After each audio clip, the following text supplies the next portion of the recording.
c'est un honneur pour m'avoir invité pour cette interview. Et puis, voilà, je m'appelle Patrick Kaketampiana. Je suis donc d'origine congolaise, la République démocratique du Congo. Et puis, je suis le représentant de l'Association des Congolais de l'Ontario, en abrégé ACO. Ça veut dire que je m'occupe pratiquement des activités quotidiennes de nos compatriotes qui habitent la province de l'Ontario.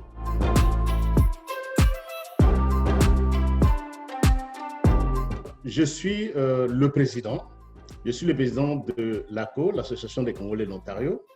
Ça veut dire qu'en tant que président, je m'occupe pratiquement de tout ce qui peut être comme préoccupation de tous nos compatriotes. C'est-à-dire, ça fait partir des problèmes personnels, donc problèmes au niveau social et puis professionnel. On touche un peu à tout, hein. C'est-à-dire, je m'occupe de beaucoup de choses, notamment pour les nouveaux arrivants. Et puis, voilà, on peut les aider avec toutes les démarches relatives aux personnes nouvelles qui arrivent dans cette province ou bien au Canada. Et puis, voilà. Donc, en gros, c'est un peu ça. C'est-à-dire s'occuper des problèmes qui peuvent se poser au niveau des membres de notre communauté. Ça peut être à Toronto, ça peut être en dehors de Toronto, mais je m'occupe de l'Ontario.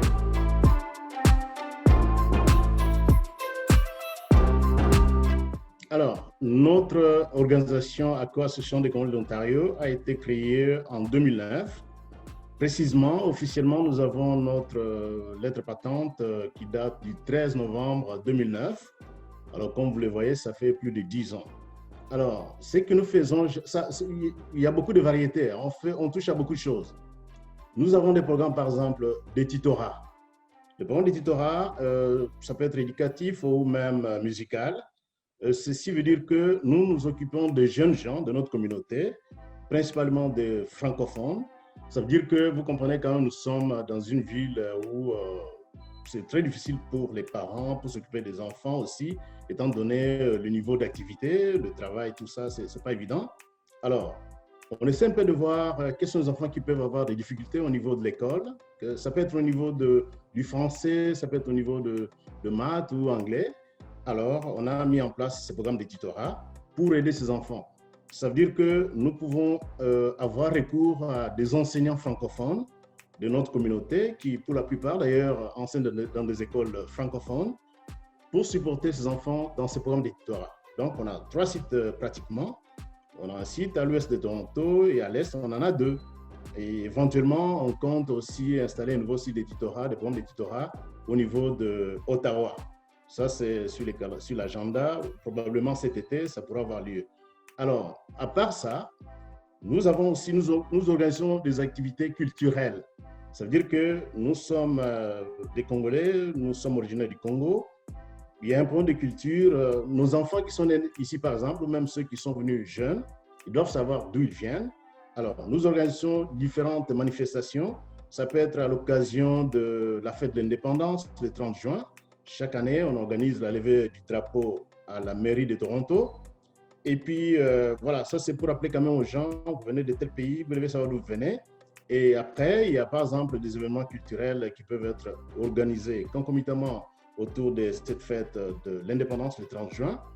Et en plus de ça, par rapport aux nouveaux venus, il arrive des fois où on est capable de récupérer les nouveaux venus au niveau de l'aéroport et puis les installer, les référer par exemple aux structures qui sont adaptées, mais on fait le suivi, par exemple pour les logements, ou même si nous avons une information quelconque pour, par exemple, des embauches, je ne sais pas, dans n'importe quel domaine, alors on communique via des courriels électroniques ou même on fait suivre des coups de fil pour informer à ces nouvelles venues, ces nouvelles personnes plutôt qui viennent d'arriver, que voilà, il y a un poste à tel endroit, s'ils requièrent certaines compétences, alors voilà, on les oriente.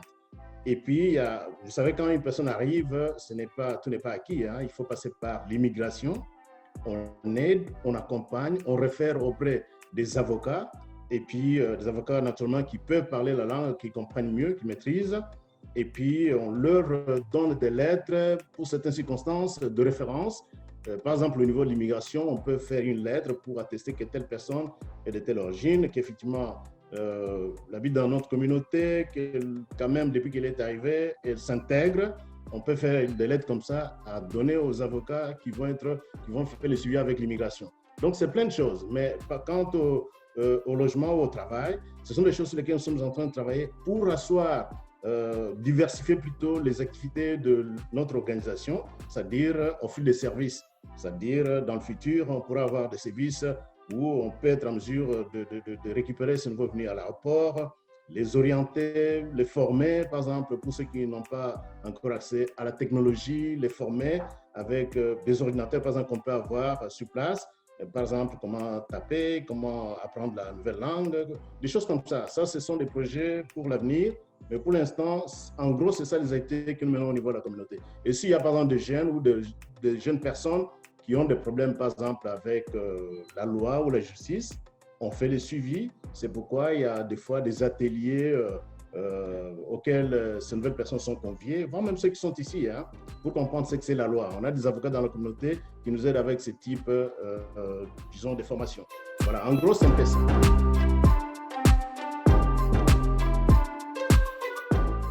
Les défis, c'est tout simplement au niveau de l'intégration. Hein, parce que vous savez, la plupart des gens qui arrivent ici, ce sont des francophones. Alors, dans nos pays, par exemple, l'anglais n'est pas privilégié dans des écoles. Hein. Sauf peut-être ces années, je pense qu'ils commencent à beaucoup s'intéresser à l'anglais. Mais la plupart des gens ne savent même pas prononcer un mot en anglais. Vous comprenez un peu? Alors, dès qu'ils arrivent ici, vraiment, ils sont perdus. Le défi, c'est d'abord la langue, le point de langue, le point de communication. Alors, pour ça, c'est très important de les suivre, de les assister. Je donnais un cas bien précis, hein, il y a à peine 48, non, je pense 112 heures, où j'ai dû avoir un cas d'un compatriote qui est arrivé ici, mais qui a des problèmes un peu de langue en anglais. Alors, il faut lui trouver un avocat francophone à tout prix. Donc, j'ai dû faire des démarches et puis je l'ai référé à un avocat francophone parce qu'il peut mieux communiquer ce qu'il pense. Il est ici depuis peut-être 2 ans, mais il ne maîtrise pas encore l'anglais. Alors, j'ai dû le référer à un avocat francophone pour défendre son dossier d'immigration.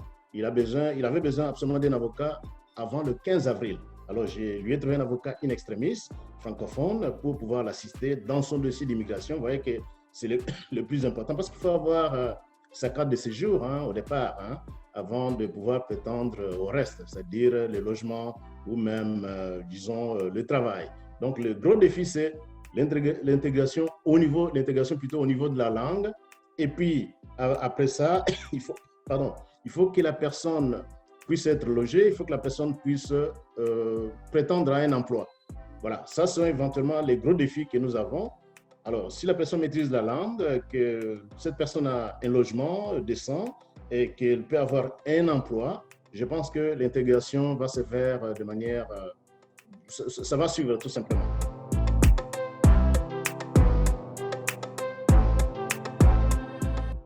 Alors, d'abord, c'est très difficile parce que les gens ne peuvent plus se rencontrer. Le Covid a un impact très, très négatif hein, parce que sur le plan social, les gens sont très isolés. Donc, vous comprenez que selon le règlement du gouvernement ou les décisions prises par le gouvernement de l'Ontario ou du Canada, vous n'avez pas droit, en dehors de votre propre famille, d'aller vers une autre. C'est-à-dire, même les familles étaient carrément, sont carrément séparées parce qu'ils ne sont pas encore arrivés à la fin. Alors, nous, on a l'habitude, personnellement en tant que président, j'ai l'habitude de convoquer des réunions. Et ces réunions se tiennent souvent dans des salles, soit à l'hôtel de ville de Toronto ou même dans un autre hôtel de ville d'une ville environnante. Alors, vous comprenez que tout accès à ces salles, tout était suspendu. Et généralement, par exemple, nous faisons la levée de notre drapeau le 30 juin de chaque année. L'année passée, j'ai dû le faire seul, pratiquement, mais il y a eu l'autorisation juste pour les journalistes. Hein. J'ai eu 2 journalistes de Radio-Canada. C'est lui qui devait m'interviewer, c'est lui qui devait faire des vidéos. Et puis, l'hôtel de ville m'a accordé quand même un photographe qui a pu couvrir l'événement. Donc, vous comprenez que je suis allé pratiquement seul. Alors que d'habitude, vous devez y aller peut-être une centaine de personnes hein, à l'hôtel de ville. Vous faites la levée du drapeau, faites plutôt la levée du drapeau. Et après, vous pouvez organiser quelque chose, une soirée, tout ça. Mais l'année passée, j'étais pratiquement seul. Cette année, c'est pareil. J'ai aussi demandé l'autorisation depuis le mois de décembre, mais je pense qu'ils vont devoir me répondre peut-être au mois d'avril ou au mois de mai. C'est ce qu'ils m'ont écrit, qu'ils pourront, ça dépend de l'évolution du Covid. Vous voyez que nous sommes déjà impactés sur ce plan-là. Et puis, nous avons aussi d'autres événements que nous pouvons organiser dans la communauté, mais que nous ne pouvons pas à cause du Covid. C'est-à-dire, les gens sont chez eux. Ceux qui ont besoin de quoi que ce soit, ça ne peut se faire qu'au téléphone ou alors via d'autres moyens de communication tels que les emails ou WhatsApp. Donc, nous sommes vraiment impactés. Et puis, voilà, les rencontres humaines sont très réduites, hein, si pas quasi nulles. Donc, il n'y a pas de rencontre possible parce que tout le monde a peur, selon les médias, comment les gens peuvent être contaminés. Alors, sur le plan humain, on est vraiment réduit à ne pas se rencontrer pratiquement. Même les familles, hein, c'est pas évident. Ça, c'est l'impact, c'est très sérieux par rapport à notre organisation. Même, je vous ai évoqué tout à l'heure le programme des tutorats. Donc, le programme des tutorats, ça ne peut pas avoir lieu depuis que le Covid est arrivé. Donc, les enfants ne peuvent pas suivre leur cours de musique ou même leur programme d'éducation par rapport à certains cours où ils peuvent avoir des difficultés. Ça, ce sont, disons, des impacts évidents, visibles, ce qu'on peut palper, ce qu'on peut toucher, sans aller trop en détail.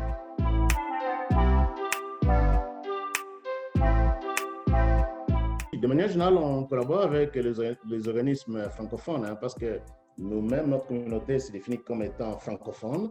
Alors, on a des contacts avec d'autres organismes francophones, la plupart du temps via email ou même l'année, il y a quelques mois, on a eu quand même une rencontre via Zoom avec votre organisation. Donc, mais s'il n'y avait pas le Covid, de toute façon, on pouvait se rencontrer dans un endroit que vous auriez choisi et ça nous aurait... Parce qu'une rencontre humaine, pour moi, c'est...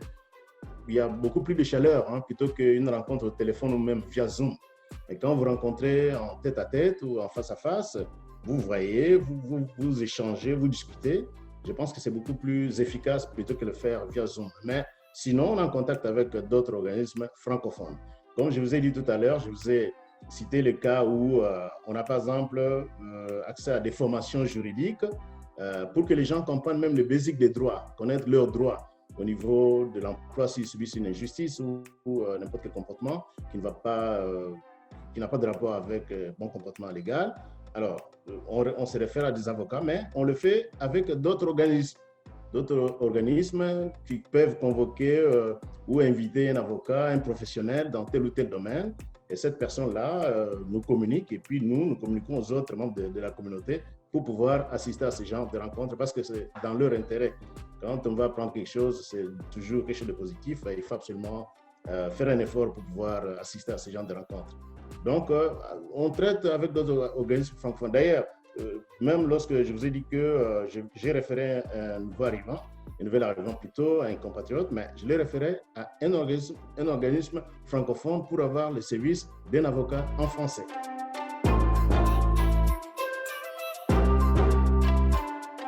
L'objectif, la première chose, c'est qu'il faut avoir de l'information. Il faut aller toujours là où il y a l'information. Et puis aussi, il faut ouvrir quand même son carnet à d'autres organisations. Son carnet de visite, je veux dire. C'est-à-dire, pour moi, il y a la curiosité, apprendre quelque chose de neuf et puis collaborer avec d'autres organismes avec lesquels vous pouvez vous mettre en contact. Alors, l'objectif, c'était de savoir d'abord ce que vous pouvez faire ou même comment on peut conjuguer les efforts ensemble pour pouvoir lutter contre ou même chercher à trouver des solutions par rapport aux problèmes qui se posent. Ça, c'était mon objectif en participant à cette réunion-là et j'avoue que c'était vraiment très bénéfique et puis on a dû échanger. Je suis sorti de la réunion avec une très belle impression et puis je souhaiterais qu'on ait d'autres rencontres, pourquoi pas physiquement, dans un lieu précis où on peut se connaître et puis échanger davantage.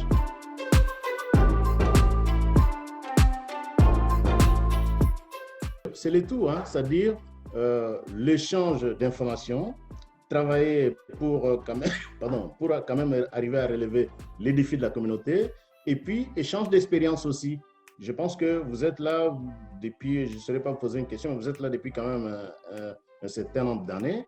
Vous connaissez beaucoup de choses que nous, on peut ne pas connaître et qu'on aimerait apprendre auprès de vous. Et puis échanger, nous avons quand même une communauté où les gens sont dans le besoin. Vous pouvez avoir des informations qui peuvent leur être bénéfiques que nous, on pourrait tirer auprès de vous. Tout comme nous, on peut vous apporter quelque chose qui pourra vous intéresser ou grossir quand même votre carnet d'adresses. Donc, je suis vraiment très patient de penser qu'une prochaine fois, on pourra encore avoir d'autres rencontres pour éventuellement répondre à tous ces besoins.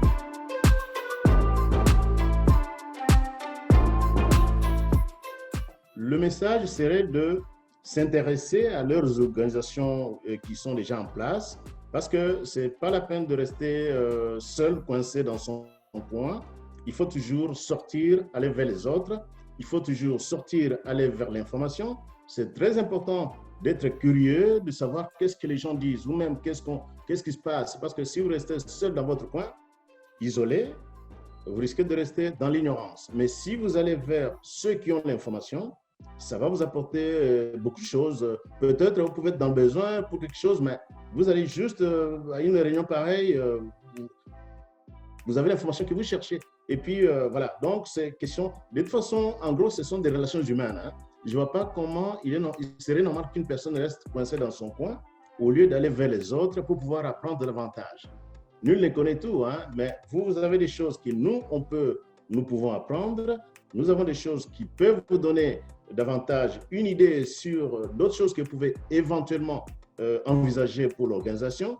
Donc, je pense que on a besoin d'aller vers les autres. On a besoin d'aller vers les autres. Je conseillerais à toute personne qui arriverait au Canada pour la première fois de pouvoir s'intéresser à des organismes francophones parce que, vous savez, les services ici en français, c'est pas évident. Il y a des gens qui ont beaucoup de difficultés pour avoir un service en français. Si vous n'avez pas compris quelque chose dans une langue que vous ne maîtrisez pas, c'est déjà un peu un problème. Pas un problème, mais c'est un peu catastrophique hein, parce que vous pouvez signer des choses que vous ne comprenez pas. Mieux vaut aller vers les gens qui ont la langue, que vous maîtrisez, que vous comprenez, et puis ils peuvent vous donner l'information de manière fidèle, et ça peut vous aider. Donc, mon conseil pour moi serait d'encourager les gens d'aller vers les organismes francophones, parce que ce sont des organismes qui s'expriment dans une langue qu'ils maîtrisent.